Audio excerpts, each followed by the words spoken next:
আল্লাহ তাআলাকে আমরা কেমন ভাবে পাবো? আল্লাহকে পাওয়ার অব্যর্থ কৌশল কি? কোন কৌশল অ্যাপ্লাই করলে, কোন ওয়ে গুলো অ্যাপ্লাই করলে, কোন কোন মাধ্যমে আমরা আল্লাহর নিকটবর্তী হতে পারি? How can we get closer to Allah সুবহানাহু ওয়া তাআলা? প্রত্যেকটা মানুষের, প্রত্যেকটা বান্দার, প্রত্যেকটা মুসলমানের রবের একজন প্রিয় বান্দা, খাঁটি বান্দা, মুমিন বান্দা, সবচেয়ে কাছের বান্দা হওয়ার দরকার। যুবক ভাইরা বলেন তো, সবাই আছে না নাই? ইমাম গাজ্জালী রাহমাতুল্লাহি আলাইহি বলেন, কেউ যদি কোনো কিছু মন থেকে পেতে চায়, হৃদয় থেকে চায়, এবং এটার জন্য সর্বোচ্চ দোয়া করে, চেষ্টা করে, চতুর্পাশের সব কিছুই তাকে সেই জিনিসটা পাওয়ার জন্য সহযোগিতার হাত বাড়িয়ে দেয়। সুবহানাল্লাহ পড়বেন না আপনারা? যদি আপনার স্বপ্ন আল্লাহ তাআলাকে পাওয়া হয়, আল্লাহর ভালোবাসা পাওয়া যদি আপনার জীবনের মূল লক্ষ্য হয়, আপনার চতুর্পাশে প্রত্যেকটি জায়গায়, প্রত্যেকটি অংশে, প্রত্যেকটি ক্ষেত্রে আপনি এমন কিছু মাধ্যম খুঁজে পাবেন, আল্লাহ এমন কিছু রাস্তা খুলে দিবে, যে রাস্তা আপনাকে আল্লাহর রাস্তায় চলতে সহযোগিতা করবে। সুবহানাল্লাহ পড়বেন না?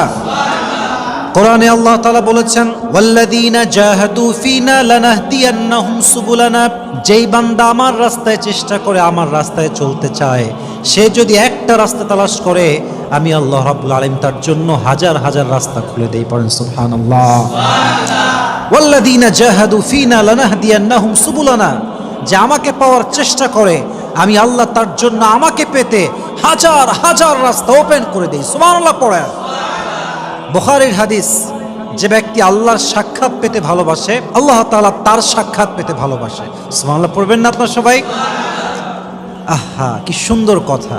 কোরআনে আল্লাহ তাআলা বলছেন, সিবগাতাল্লাহ ওয়া মান আহসানু মিনাল্লাহি সিবগা, তুমি যদি আমার রঙে রঙিন হয়ে যাও, আল্লাহ তাআলা বলছেন, তুমি যদি আমার রঙে রঙিন হয়ে যাও, আমি আল্লাহর ওয়াদা, আমিও তোমার রঙে রঙিন হয়ে যাব। সুবহানাল্লাহ পড়বেন না? এবং আল্লাহর রঙের চাইতে উত্তম রং দুনিয়াতে আর কি হতে পারে? তাহলে এসেন্স হচ্ছে এরকম, সারাংশ হচ্ছে এরকম, আমাদের এই ছোট্ট ক্ষণিকের জীবনে যদি আমরা আল্লাহ তাআলাকে পেতে চাই, তাহলে সেটার জন্য রাস্তা, পথ, একটা টিপস, একটা মাধ্যম খোঁজার দরকার আছে না নাই? এবং কেউ যদি আল্লাহর নিকটবর্তী হয়ে যায়, আল্লাহর প্রিয় বান্দা হয়ে যায়, যদি আল্লাহ তার নিজের আপন হয়ে যায়, প্রিয় হয়ে যায়, রব যদি খুশি হয়ে যায়, আমাদের কি চাওয়ার মতো, পাওয়ার মতো আর কিছুই থাকতে পারে যুবক ভাইরা? আল্লাহ মানে তো তিনি, যিনি পুরো পৃথিবীকে সৃষ্টি করেছেন, তিনি যদি আমার হয়ে যান, পুরো পৃথিবীটাই তো আমার হয়ে যাবে। ঠিক কিনা বলেন? আজকে আমরা আল্লাহ তাআলাকে পাওয়ার অব্যর্থ কিছু কৌশল জানব। আমরা সকলেই মন থেকে বলছি ইনশাআল্লাহ। তবে আমি আগেই বলেছি, যদি আপনার ড্রিম হয় আল্লাহ তাআলাকে পাওয়া, and if you really focus on your dream, if you really concentrate on your dream, and you try your best, and you work very hard to achieve your dream, then definitely you will get it, inshallah. তুমি যদি স্বপ্ন পাওয়ার জন্য দিনরাত পরিশ্রম করো, ক্লান্তি লগ্নে, ক্লান্ত হয়ে গেছো, তাও ট্রাই, তাও চেষ্টা, তাও হার্ড ওয়ার্কিং করতে আছো, তোমাকে দেওয়ার মালিক একজন। আওয়াজ দিয়ে বলেন তো, তিনি কে? আসুন আমরা জেনে আল্লাহ তাআলাকে পাওয়ার কি কি উপায় রয়েছে। প্রথম উপায়, হয়তো অনেকে শোনেন না এই উপায়টা কখনো, আজকে প্রথম শুনছেন, হয়তো অনেকে আছেন এরকম। আল্লাহ তাআলাকে পাওয়ার প্রথম উপায় হচ্ছে আত্মশুদ্ধি। আত্মাকে পরিশুদ্ধ করতে হবে। কোরআনে আল্লাহ তাআলা বলছেন, কদ আফলাহা মান যাক্কাহা, সফল হয়েছে সে আত্মাকে পরিশুদ্ধ করেছে যে। সুবহানাল্লাহ পড়বেন না আপনারা? এই আত্মা, এই কলব, এই হৃদয়, এটা হচ্ছে সবচেয়ে দামি জিনিস। আপনারা সবাই লোকমান হাকিমের নাম শুনেছেন যুবক ভাইরা? লোকমান হাকিম একজন জ্ঞানী মানুষ, অনেক প্রজ্ঞা তাকে আল্লাহ তাআলা দিয়েছেন। আমি বোঝাচ্ছি আত্মা কত দামি জিনিস, আত্মার পরিশুদ্ধি কেন লাগবে, আল্লাহকে পেতে হলে আত্মার শুদ্ধি কেন লাগবে, জানার দরকার যুবক ভাইরা আছে না নাই? লোকমান হাকিমের ব্যাপারে এসেছে, উনি একজন রাখাল ছিলেন। উনি একজন কি ছিলেন? রাখাল ছিলেন। তো ওনার মনিবকে একজন এসে বলল, আপনার যে গোলাম আছে তার নাম হচ্ছে লোকমান। তো লোকমান যদিও ছাগল চড়ায়, ভেড়া চড়ায়, বাট সে সাধারণ কোনো মানুষ নয়। তার জ্ঞান, তার প্রজ্ঞা, তার উইজডম, তার ইলম, তার নলেজ এত বেশি, সে যখন কোথাও রাখাল হয়ে ছাগল চড়াতে যায়, চতুর্পাশে গায়ে মানুষ তার কাছে ভিড় করে, আর তার জ্ঞান, প্রজ্ঞাপূর্ণ কথা শুনে মানুষ অবাক দৃষ্টিতে তার দিকে তাকায় থাকে। সুবহানাল্লাহ পড়বেন না আপনারা? তার মালিক বলল, কি রে, আমার গোলাম, আমার দাস এত জ্ঞানী তো আমি জানি না? যদি সে সত্যি এত জ্ঞানী হয় তবে তাকে আমার ডাকা উচিত এবং তাকে আমার আজাদ করা উচিত। তিনি ডাকলেন এবং লোকমানের প্রজ্ঞাকে টেস্ট করার জন্য, পরীক্ষা করার জন্য উনি বললেন, লোকমান, তোমাকে একটা কাজ দিচ্ছি, শোনো। ইযহাব ওয়াযবাহ শাতান ওয়াখরিজ মিনহা আতয়াবা মুলকাতাইন, যাও একটা বকরি জবাই করো। এবং এই রেওয়ায়াতটা এসেছে একটা বর্ণনায় এবং এটা বিশুদ্ধ রেওয়ায়াত। আমরা এই ঘটনাগুলো বলছি জাস্ট আপনাদেরকে মোটিভেট করার জন্য, বোঝাবার স্বার্থে। ইবনু তাবারিতে আসছে, ইবনু জারির তাবারিতে আসছে, তখন লোকমান গেল এবং সে মনিব বলল, তুমি এখন গিয়ে একটা ছাগল জবাই করবা। ছাগল জবাই করে ছাগলের সবচাইতে উৎকৃষ্ট অংশ, সবচাইতে উত্তম দেহের যে অংশ আছে এটাকে কেটে বের করে নিয়ে আসবা। লোকমান গেল, ছাগল জবাই করলো। ছাগল জবাই করে তার ভেতর থেকে সবচাইতে উত্তম অংশ, কলিজা, হাত, হৃদয় সে কেটে নিয়ে আসলো। এবার মালিক বলল, লোকমান, ইযহাব, আবার যাও, ওয়াযবাহ শাতান, একটা ছাগল জবাই করো, ওয়াখরিজ মিনহা আখবাথা মুযগাতাইন, এবং ছাগলের সবচাইতে নিকৃষ্ট অংশ, সবচাইতে নিকৃষ্ট দেহের অংশ বের করে নিয়ে আসো। লোকমান আবার গেল, ছাগল জবাই করলো, আবার সেই ছাগল থেকে ঠিক কলিজা কেটে নিয়ে আসলো, হার্ট, হৃদয় কেটে নিয়ে আসলো। মালিক বলল, লোকমান, আমি তো শুনছিলাম তুমি অনেক জ্ঞানী মানুষ, তোমার প্রজ্ঞা অনেক বেশি, বাট তোমার তো অবস্থা জিরো। তোমাকে বললাম সবচেয়ে উত্তম অংশ নিয়ে আসো ছাগলের, তুমি আনলা হার্ট, কল্ব, হৃদয়, কলিজা। তোমাকে আবার বললাম সবচেয়ে নিকৃষ্ট অংশ আনো, তুমি আবার কলিজা আনলা। তোমার তো জ্ঞানের পরিধি খুব বেশি, এটা ভালো মনে হচ্ছে না লোকমান?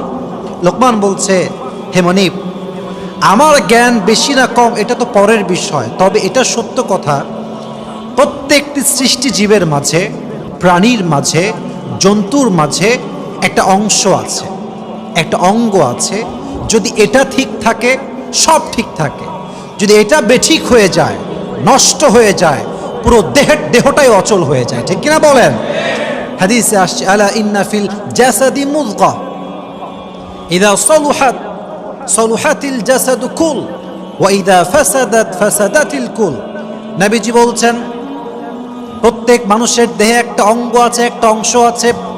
এটা যখন ঠিক থাকে পুরো দেহটাই ঠিক থাকে, এটা যখন নষ্ট হয়ে যায়, বরবাদ হয়ে যায়, পুরো দেহকে বরবাদ করে যায় একজন, তিনি কে?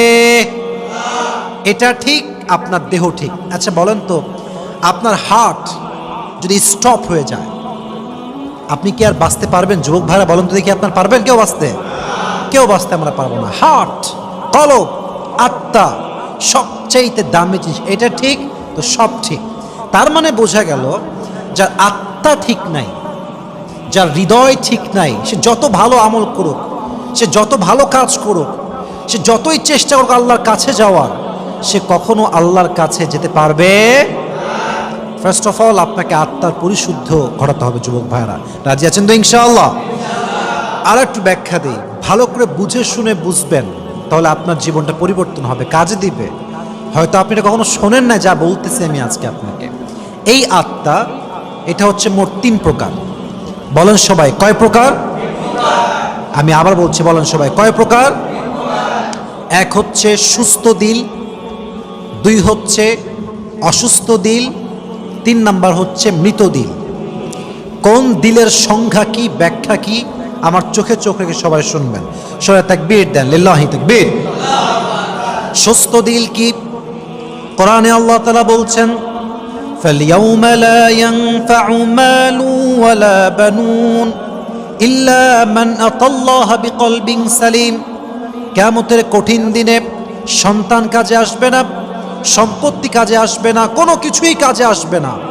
ইল্লা মান আতাল্লাহা বিকলবিন সালিম, তবে যার আত্মা পরিশুদ্ধ হবে, হৃদয়টা সাফ হবে, যার আত্মা সুন্দর হবে, তার প্রশান্ত আত্মাকে আল্লাহ জান্নাতে প্রবেশ করাবে। সুবহানাল্লাহ পড়বেন না আপনারা?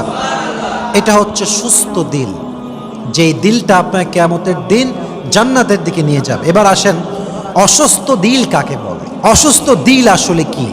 অসুস্থ দিল হচ্ছে, ভালো করে বুঝবেন, অনেক লোক দেখবেন বলে, হুজুর আমার গানও ভাল লাগে, ওয়াজও ভাল লাগে, আমার সিনেমাও ভাল লাগে, আমার কোরআন পড়তেও ভাল লাগে, মসজিদে গিয়ে নামাজ পড়তেও ভাল লাগে, আবার সিনেমা হলে গিয়ে সিনেমা দেখতেও আমার ভাল লাগে। বলেন তো সবাই এরকম লোক আছে না নাই? আচ্ছা। ফি কুলুবিহিম মারাদ, তাদের হৃদয়ে আছে রোগ। ফাযাদাহুমুল্লাহু মারাদা, তাদের রোগকে আল্লাহ তাআলা আরো বেশি বাড়িয়ে দিয়েছেন। এক্সাম্পল দেই, ভালো করে বুঝবেন। দেখেন, মাঝে মাঝে সাপ মানুষকে কামড়ায় কি কামড়ায় না? সাপের মাঝে একটা বিষ আছে না নাই? দেখেন, সাপে যখন দংশন করে, সাপে দংশিত ব্যক্তি দেখবেন মাঝে মাঝে ওঝার কাছে যায়। যুবক ভাইরা, যায় না যায় না যায় না? ওঝার কাছে যায়। ওঝা এই সাপটাকে বোঝার জন্য, যেটা কি বিষধর সাপ নাকি বিষহীন সাপ, এটা বোঝার জন্য সেটা কাজ করে। সে কি করে? সে মরিচ বাটে, মরিচ বেটে একটা বাটিতে রাখে এবং সেই মরিচে সে লবণ দেয়। তো সাপে দংশিত ব্যক্তি যখন তার কাছে আসে, সে তার জিহবাটাকে বের করে এই জিহবাতে লবণ দেয়, মরিচ দেয়। এখন সাপে দংশিত ব্যক্তি যদি বলে যে আমার পাঞ্চা পাঞ্চা লাগে, কোনো ঝাঁজ বুঝি না, ঝাল বুঝি না, তাহলে ওঝা বুঝে নেয় যে এটা কোনো বিষহীন সাপ নয়, বরং বিষধর সাপ। ঠিক কিনা বলেন? আচ্ছা, আর যদি সে বলে যে না, ঝাল লাগছে, লবণ লাগছে, তার মানে বোঝা যায় যে এই সাপটা বিষধর সাপ নয়, বরং বিষহীন সাপ তাকে দংশন করেছে।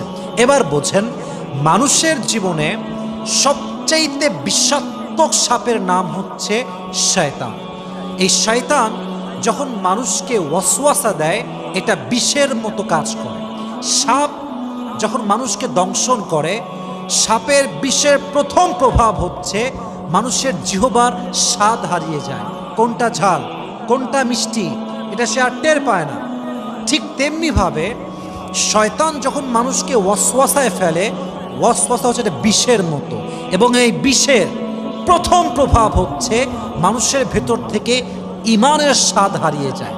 তখন সে সিনেমা দেখলেও ভাল লাগে, ওয়াজ শুনলেও ভাল লাগে, মসজিদে যাইতেও ভাল লাগে, সিনেমা হলে যাইতেও ভাল লাগে। এটা হচ্ছে অসুস্থ দিল।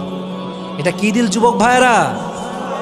এটা হচ্ছে অসুস্থ দিল। অতএব বোঝা গেল, এই স্বাদ যদি আমরা নষ্ট করতে না চাই, তাহলে ইমানকে রক্ষা করবার দরকার। যুবক ভাইরা, আছে না নাই? 3 নাম্বার দিল হচ্ছে মৃত দিল, মরা, যেই রুহে আর রুহ নাই, মরে গেছে আত্মাটা, একদম আত্মাটাই শেষ, বিনষ্ট হয়ে গিয়েছে। এটা কেমন? আল্লাহ তাআলা নিজে বলছেন। আল্লাহ বলছেন, ওয়ালাকাদ দারানা লিজাহান্নামা কাসীরাম মিনাল জিন্নি ওয়াল ইনস, জাহান্নামে আমি নিক্ষেপ করব জিন জাতিকে এবং মানব জাতিকে। পুরো জাহান্নামটা ভর্তি থাকবে জিন জাতি দ্বারা এবং মানব জাতির দ্বারা। কারা তারা? লাহুম কুলুবুল লা ইয়াফকাহুনা বিহা, আমি আল্লাহ মন দিয়েছি, মন দিয়ে ভাবতে চায় না। ওয়ালাহুম আয়ুনুল লা ইউবসিরুনা বিহা, আমি আল্লাহ চোখ দিয়েছি, চোখ দিয়ে দেখতে চায় না। ওয়ালাহুম আযানুল লা ইয়াসমাউনা বিহা, আমি আল্লাহ কান দিয়েছি, কান দিয়ে শুনতে চাই না। এরা কারা? আল্লাহ বলছেন, উলাইকা কাল আনআমি বাল হুম আযাল, এরা হচ্ছে চতুষ্পদ প্রাণীর মতো। আল্লাহ বলছেন, না না না না, শুধু চতুষ্পদ প্রাণী নয়, বাল হুম আযাল, বরং এই মানুষগুলো চতুষ্পদ জন্তুর চাইতেও খারাপ। নাউজুবিল্লাহ পড়বেন না আপনারা? আমি এই আয়াত যখনই পড়তাম, আমি ভাবতাম যে আচ্ছা, আল্লাহ বললেন যে যে মানুষ হৃদয় থাকতে বোঝে না, কান থাকতে শোনে না, চোখ থাকতে দেখে না, আল্লাহ তাকে চাইলে জাস্ট বলতে পারতেন কাল আনাম, চতুষ্পদ প্রাণীর মতো। কিন্তু আল্লাহ তা বলেই শেষ করেন নাই। আল্লাহ বলছেন তা নয়, বালহুম আযাল, বরং এই মানুষগুলো চতুষ্পদ জন্তুর চাইতেও খারাপ। আমি ভাবলাম যেই মানুষ হচ্ছে ওয়ালাকাদ কাররামনা বানি আদম, I have dignified the status of sons of Adam, এই মানব গোষ্ঠীকে, আদম জাতকে সবচাইতে সম্মানের জায়গায় আসীন দিয়েছে একজন। তিনি কে? সম্মানের জায়গায় আল্লাহ আমাদেরকে আসন দিয়েছেন, আমাদের আল্লাহ সে জায়গায় বসিয়েছেন। তাহলে আমরা চতুষ্পদ জন্তুর চেয়ে খারাপ হলাম কেমনে? এটা আমি ব্যাখ্যা খুঁজলাম। মাথায় রাখবেন, কোরআন যে বুঝতে চায়, যে অনুধাবন করতে চায়, আল্লাহ তার জন্য কোরআন বোঝার পথকে সহজ করে দেয়। সুবহানাল্লাহ পড়বেন না আপনারা? এর ব্যাখ্যা আমি পেলাম, বোঝাচ্ছি আপনাদের সবাইকে। আচ্ছা দেখবেন, কিছু লোক বাসায় কুকুর পোষে। কুকুর আছে না বাসাতে মানুষের আজকাল, আছে না? আচ্ছা দেখেন, এখন মনে হয় রাত বাজে 12টা, আপনি আজকে ওয়াজ মাহফিল শেষ করে বাসায় যাবেন, আপনি হচ্ছেন বাসার মালিক। তো রাত বাজে 12টা, দূর থেকে আপনি আসছেন, দেখবেন কুকুর আপনাকে না দেখে ঘেউ ঘেউ ঘেউ করা শুরু করবে। তার মানে কুকুর তার ভাষায় বলে হোল্ড, স্টপ, থামো। আপনাকে কিন্তু দেখে নাই কুকুর এখন। তো দেখবেন মালিকজন চলে আসে বাসার কাছে, গেটের কাছে, মালিককে দেখার সঙ্গে সঙ্গে দেখবেন কুকুর চুপ হয়ে যায় এবং কুকুরটা তার পায়ের কাছে এসে এমনি জড়ায় থাকে আর তার ভাষায় সে বলে আই অ্যাম এক্সট্রিমলি সরি, ভুল হয়ে গেছে জহাপনা, আপনার বাসা, আপনি যান, কোনো সমস্যা নাই, আমি আপনার পাশে আছি। জোবার কথা কি সঠিক বলছি না ভুল বলছি? কুকুর গিয়ে কি বলে? এক্সট্রিমলি সরি স্যার, আপনি যান, এটা আপনার বাসা। আচ্ছা বোঝেন, এ রাত 12টার সময় যদি কুত্তা মালিক না দেখে চোর দেখতো, চোর যতই বিস্কুট দিক, চকলেট দিক, কুত্তা কি চুপ থাকতো? ইয়েস নাকি নো? নো, কুত্তা চুপ থাকতো না। তো আল্লাহ বলছে কুত্তায় তো মালিক চিনল, সে তার মনিবকে চিনল, কে তার মালিক, কে তারে খাওয়ায়, কে তারে বাসায় জায়গায় তার চিনতে পারলো। বাট মানুষ, আমি হৃদয় দিলাম, জ্ঞান দিলাম, কান দিলাম, চোখ দিলাম, সব দিলাম, সব চিনল, ফুল চিনল, মেয়ে চিনল, গাড়ি চিনল, বাড়ি চিনল, বাট দিয়েছে কে? সে মালিককে চিনল না, সে কুত্তার চাইতে খারাপ হয়ে গেল। নাউজুবিল্লাহ পড়েন সবাই। বালহুম আদল, কুকুরের চাইতে নিকৃষ্ট মানুষ যে আল্লাহকে চিনতে পারে নাই। অতএব আল্লাহকে পেতে চাইলে, আল্লাহর নিকটবর্তী হতে চাইলে আত্মার পরিশুদ্ধির দরকার। যুবক ভাইয়েরা, আছে না নাই?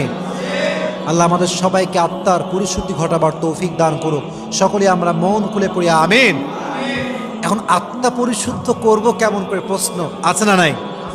নাম্বার 1, যদি আত্মাকে পরিশুদ্ধ করতে চান, প্রথম আমল, আমি আবারও বলছি, আত্মা পরিশুদ্ধ করার প্রথম আমল, পার্থিব জীবনের যে মোহটা আছে এই মোহটা ত্যাগ করতে হবে।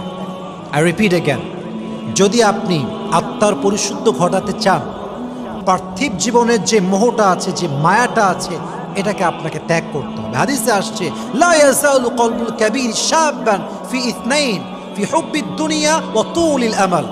মানুষ বৃদ্ধ হয়ে যায়, বাট দুইটা জিনিস কখনো বৃদ্ধ হয় না। এক, মানুষের দুনিয়ার প্রতি ভালোবাসা। 2, মনের ভেতরে আশা। দেখবেন মানুষ যত বুইড়া হোক, এখনও স্বপ্ন, আমার বাড়িতে এসি লাগাবে কবে, টাইলস হবে কবে, বিশাল বড় ফ্ল্যাট হবে কবে, আমার সন্তানের সরকারি চাকরি হবে কবে। ঠিক কিনা বলেন? দুনিয়ার প্রতি লালসা, মায়া আর দুনিয়ার প্রতি আশা মানুষের শেষ হয় না, চাই সে যতই বুড়া হয়ে যাক। অতএব প্রথম কাজ, পার্থিব জীবনের প্রতি যে চাহিদা আমাদের আছে, এটা আমরা দূর করে রাজি আছেন তো ইনশাআল্লাহ? 2 নাম্বার আমল আমাদের সবাইকে মাথায় রাখতে হবে, যদি আমরা আত্মাকে ঠিক করতে চাই, 2 নাম্বার আমল হচ্ছে দুনিয়ার বাস্তবতা বুঝতে হবে। আবারও বলছি, দুনিয়ার বাস্তবতা বুঝতে হবে। যুবক ভাইয়েরা মাথায় রাখবেন, এই দুনিয়া হচ্ছে কেমন, আলহাকুমুত তাকাসুর হাত্তা যুরতুমুল মাকাবির। চাই, আরও চাই, আরও দাও। যার সাইকেল আছে, যার বাইক চাই, যার বাইক আছে তার কার চাই, যার কার আছে সে প্লেন চায়, জেট প্লেন চায়, পার্সোনাল প্লেন চায়, হেলিকপ্টার চায়, চাওয়ার কোনো শেষ নাই। ঠিক কিনা বলেন? মেম্বার চেয়ারম্যান হতে চায়, চেয়ারম্যান মেয়র হতে চায়, মেয়র এমপি হতে চায়, এমপি মন্ত্রী হতে চায়, মন্ত্রী প্রধানমন্ত্রী হতে চায়, চাহিদার কোনো শেষ নাই। ঠিক কিনা বলেন? বাস্তবতা বুঝতে হবে, এটা কবরে যাওয়ার আগ পর্যন্ত শেষ হবে না। এই দুনিয়ার বাস্তবতা আপনি বোঝেন, তাহলে আপনার আত্মাকে সঠিক করে দিবে একজন। আওয়াজ দিয়ে বলেন তো তিনি কে? 3 নাম্বার, আত্মা পরিশুদ্ধ করতে চাইলে দীর্ঘ আশা ত্যাগ করতে হবে। কোনো আশা নাই আমার দুনিয়াতে, আমার সব আশা পরকালে। এই চিন্তা যে করতে পারবে তার হৃদয়ে কোনো দাগ আর থাকতে পারে। আল্লাহ আমাদের সবাইকে সেই তৌফিক দান করুক। আমরা সকলেই মন খুলে পড়ছি আমিন। তাহলে 1 নাম্বার আমল আমরা খুব ব্যাখ্যা দিয়ে শুনলাম, বাদ বাকিগুলো তো ব্যাখ্যা আমি দিব না, জাস্ট ক্লিয়ার কাট শর্টকাটে বলবো। তাকবীর দেন সবাই মিলে একটা, লিল্লাহি তাকবীর। তাহলে আমি প্রশ্ন করছি, উত্তর দিবেন। যদি আপনি আল্লাহকে পেতে চান, আল্লাহর কাছের বান্দা হতে চান, আল্লাহর ভালোবাসা পেতে চান, প্রথম কিসের পরিশুদ্ধি লাগবে? এক বাক্যে বলো সবাই, কিসের পরিশুদ্ধি লাগবে? আত্মা। আল্লাহ তৌফিক দান করুন, আমিন। দুই নাম্বার, যদি আপনি আল্লাহকে পেতে চান আপনার জীবনটাকে পরকালমুখী করতে হবে। কি মুখী যুবক ভাইয়েরা? আচ্ছা, আমি প্রশ্ন করছি, উত্তর দিবেন। আমরা যদি আল্লাহকে পেতে চাই আমাদের মুখ দুনিয়ার দিকে থাকবে না আখিরাতের দিকে থাকবে? এখন পরকালমুখী কেমনে হবেন? প্রশ্ন আছে না নাই? এক, যদি পরকালমুখী হতে চান প্রথম আমল হচ্ছে ঈমানকে শক্ত করতে হবে। ঈমান বড় দামি একটা হাতিয়ার। আজকে আমাদের সংখ্যা অনেক বেশি, বাট ঈমান আমাদের কম।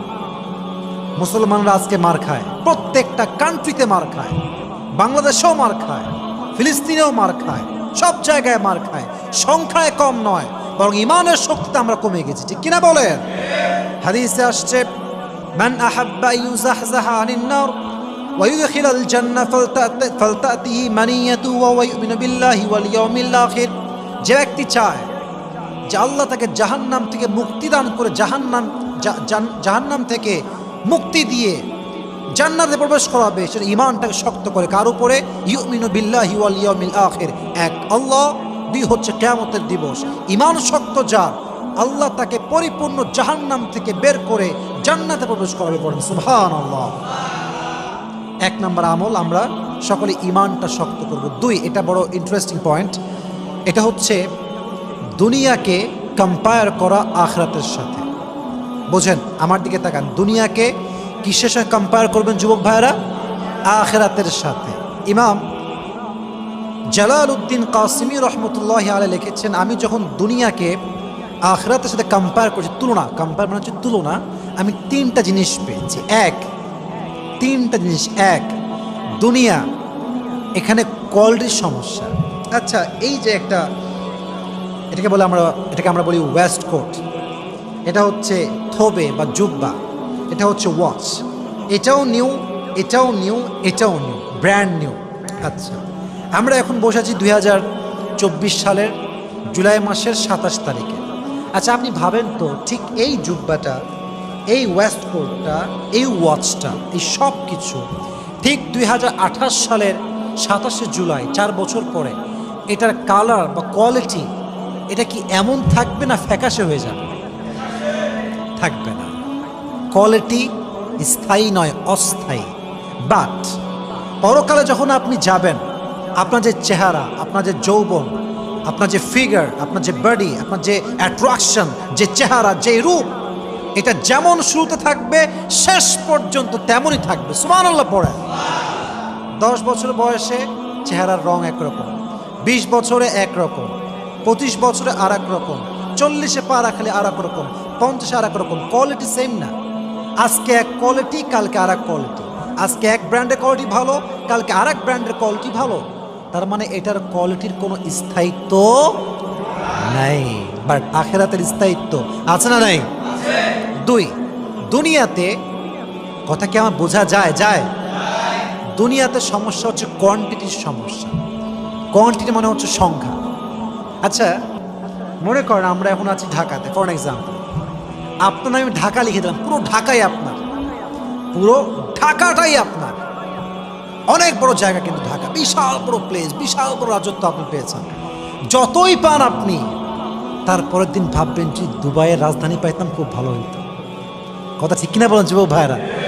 যতই আপনি পান, সংখ্যা যতই বেশি হোক, আরো চাই, আরো চাই, আরো চাই, এই মনোমাইন্ড আছে না নাই? আখিরাতে যাওয়ার পরে আল্লাহ যখন আপনার প্রত্যেকটা চাহিদা পূরণ করবেন, প্রত্যেকটা চাওয়া পূরণ করবে, এত দিবে আল্লাহ যে আপনার আল্লাহকে বলতে বাধ্য হবেন আপনি যে আল্লাহ আমি আর চাই না, এটাই এনাফ আমার জন্য। সুবহানাল্লাহ পড়েন সবাই।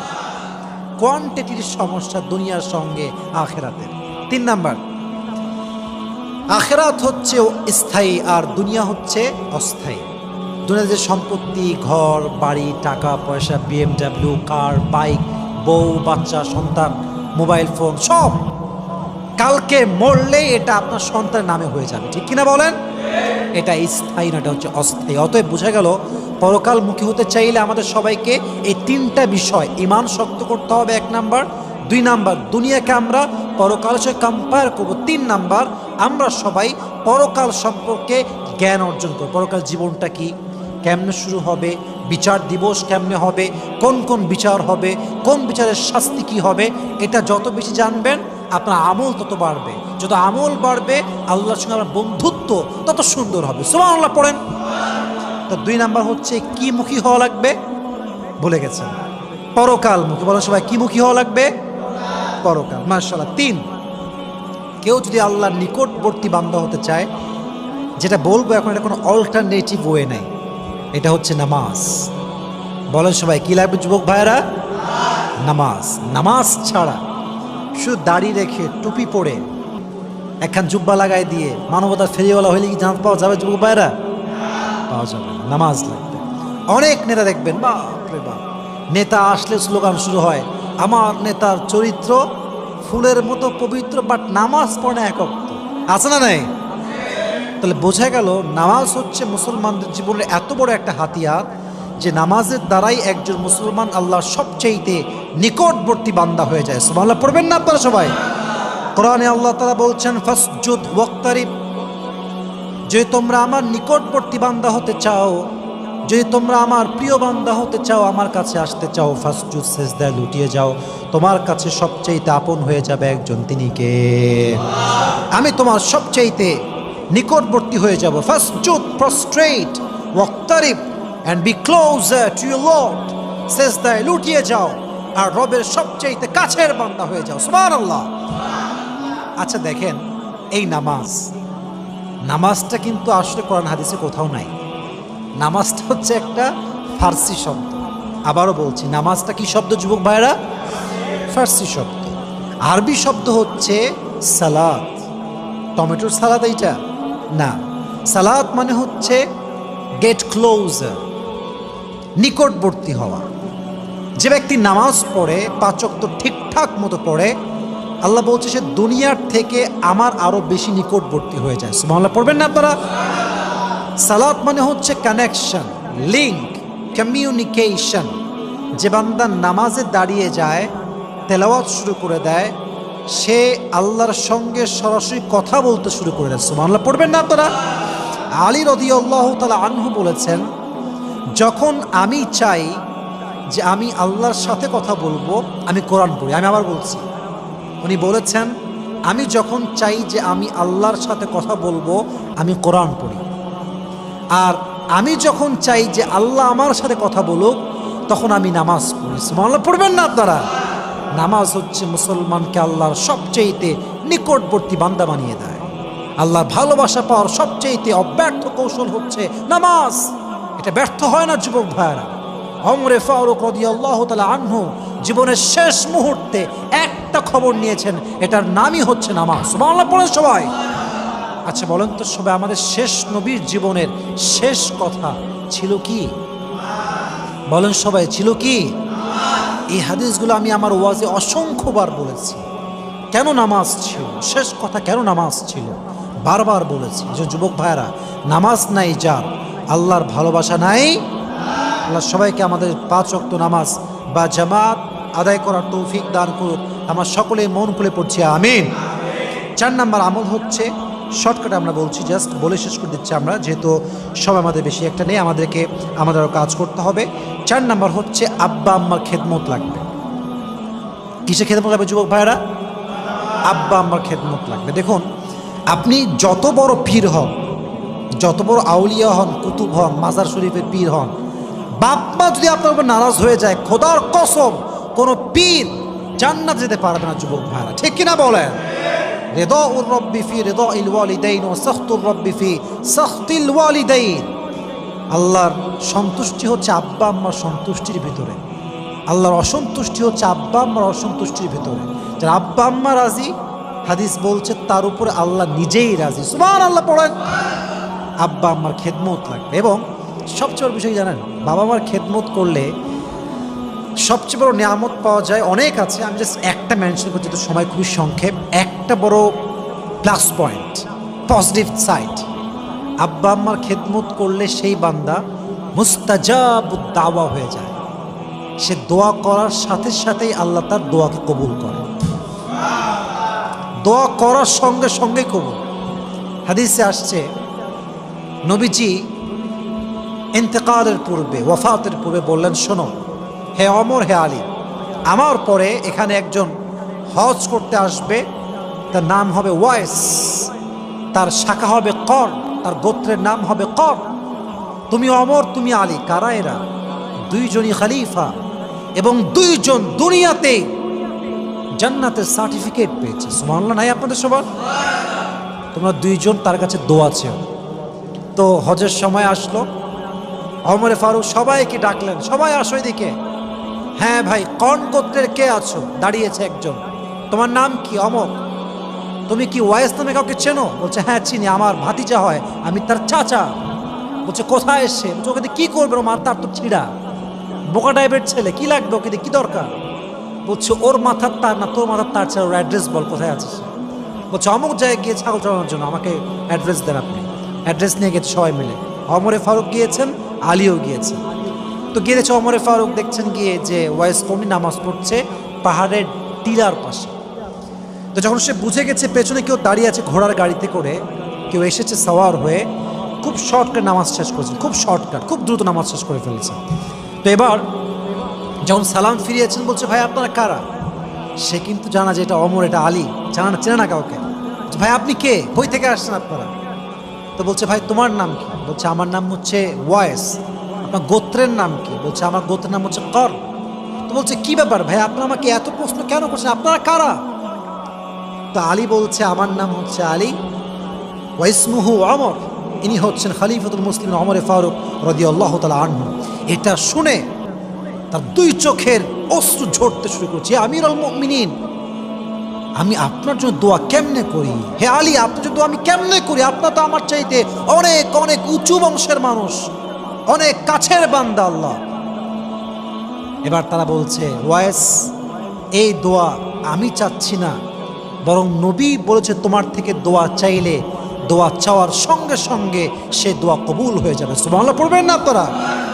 কিন্তু কেন দোয়াটা কবুল হবে কেন? নবীজি বলেছেন ওয়াইস তার মায়ের এত খেদমত করেছে, সে দোয়ার জন্য হাত তুললে তার হাত কখনো আল্লাহ খালি ফিরিয়ে দেয় না। সুবহানাল্লাহ পড়বেন না আপনারা? আল্লাহ আমাদের সবাইকে আব্বা আম্মার দোয়া নেওয়ার তৌফিক দান করুক। আমরা সকলেই মন খুলে পড়ছি আমিন।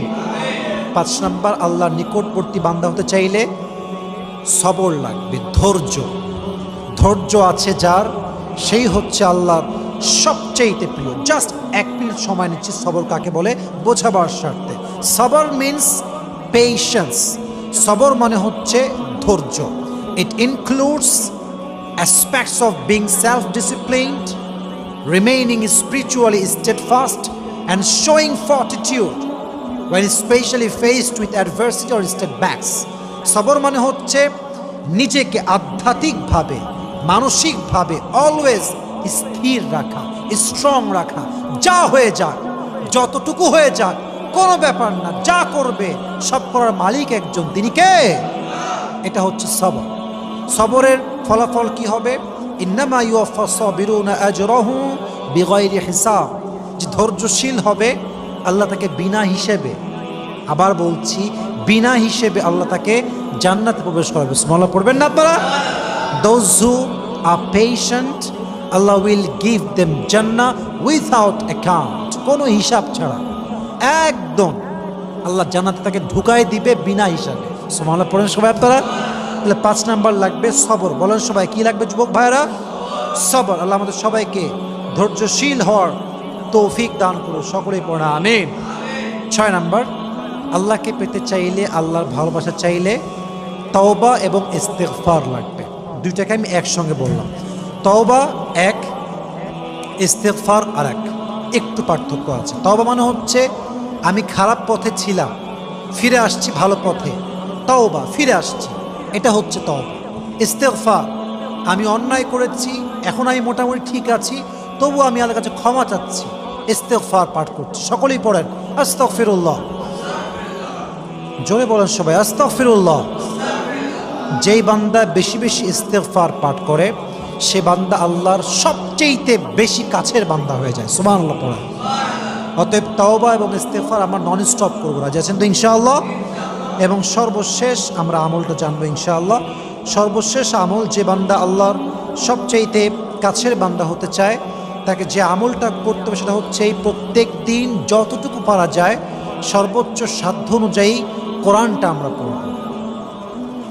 5 পৃষ্ঠা, 2 পৃষ্ঠা, 3 পৃষ্ঠা, 1 পৃষ্ঠা, যাই হোক পড়ব, বাদ দিব না। মনে করেন যে এশারের পরে আপনি সূরা মুলক পড়বেন। বলেন সবাই কি পড়বেন যুবক ভাইরা? যে ব্যক্তি এশার পরে সূরা মুলক পড়ে ঘুমায়, মানিআতুম মিন আযাবিল কবর, যদি সেই বান্দা সেই দিন বা রাতে মারা যায় তার কবরের সমস্ত আযাব আল্লাহ মাফ করে দেয়। ফজরের নামাজের পর সূরা ইয়াসিন পড়বেন, খুব কম, এই তো 4-5 পৃষ্ঠার একটা সূরা পড়বেন। সূরা ইয়াসিন যে ব্যক্তি তেলাওয়াত করে ফজর নামাজের পরে, সারা দিনের সমস্ত বিপদ থেকে, আপদ থেকে, বালা থেকে আল্লাহ তাকে রক্ষা করে। সুবহানাল্লাহ পড়বেন না আপনারা? আচ্ছা, প্রত্যেক নামাজের পরে আয়াতুল কুরসি পাঠ করবেন। যে ব্যক্তি আয়াতুল কুরসি পাঠ করে প্রত্যেক 5 ওয়াক্ত নামাজের পরে তেলাওয়াত করে, আল্লাহর হাবিব বলেছেন লাম ইয়ামনাহু মিন দুখুলিল জান্নাহ ইল্লাল মাউত, তার মাঝে আর জান্নাতের মাঝে কোনো দেওয়াল থাকে না মৃত্যু ছাড়া। সে মরে না তাই সে জান্নাতে যায় না, সে মরলেই জান্নাতি হয়ে যাবে। সুবহানাল্লাহ পড়বেন না আপনারা? একদম বেসিক কিছু আমল বললাম। ফজরের পর সূরা ইয়াসিন পড়বেন, মাগরিব পর সূরা ওয়াকিয়া পড়বেন, এশার পর সূরা মুলক পড়বেন, আর প্রত্যেক 5 ওয়াক্ত নামাজের পরে আয়াতুল কুরসি মুখস্থ করে তেলাওয়াত করবেন। রাজি আছেন তো ইনশাআল্লাহ? আল্লাহ আমাদের সবাইকে এই 7টি আমল